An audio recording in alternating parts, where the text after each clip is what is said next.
உங்க லைஃப்ல law of attraction work ஆகணும், அதான் நீங்க என்னெல்லாம் நினைக்கிறீங்களோ அதெல்லாம் நடக்கணும்னா, நீங்க எந்த விஷயம் நினைக்கிறீங்களோ அதை வந்து உணர்வு பூர்வமா நினைக்கணும் அப்படிங்கிறது தான் லா ஆஃப் அட்ராக்ஷனோட ரூல். எக்ஸாம்பிள், நீங்க ஒரு கார் எடுக்கணும் அப்படின்னா, நீங்க கார் வாங்கும்போது உங்களுக்குள்ள எந்த மாதிரி ஒரு ஃபீல் இருக்குமோ அந்த ஃபீலை நீங்க இமேஜின் பண்ணி அதோட நீங்க டிராவல் பண்ணும்போது தான் அந்த காரை நீங்க அடைய முடியும். இதுதான் லா ஆஃப் அட்ராக்ஷன்ல பொதுவா சொல்ற கருத்து எல்லாம்.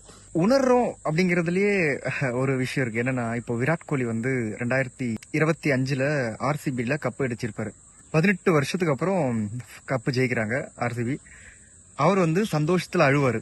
இதுதான் உண்மையான உணர்வு அப்படிங்கிறது. ஒரு சந்தோஷத்தினுடைய உச்சம் என்ன அப்படின்னா அழுகதான். இது நார்மலா சந்தோஷமா இருக்கிறப்போ சிரிப்பாங்க. அதே மாதிரி ஒரு துக்கம், ஒரு சோகமா இருக்காங்கன்னா அதனுடைய வெளிப்பாடு என்ன அப்படின்னா அழுக. ஆனா சோகத்தோடைய உச்சம், சேடோடைய உச்சம் என்னவா இருக்கும்னா அது கண்ணா பின்னான்னு சிரிப்பாங்க. அதே மாதிரி கோபம் வந்தா எல்லாம் கத்துறது, சண்டை போடுறது. ஆனா கோபத்தோடைய உச்சம் என்ன அப்படின்னா அமைதி. இது மாதிரி உண்மையான எமோஷன் என்ன அப்படின்னு அதை முதல்ல கண்டுபிடிச்சு அதை உள்ளுக்குள்ள கொண்டு வந்து ஃபீல் பண்ணும்போது தான் அந்த லா ஆஃப் அட்ராக்ஷன் அப்படிங்கிறது ஒர்க் ஆகும்.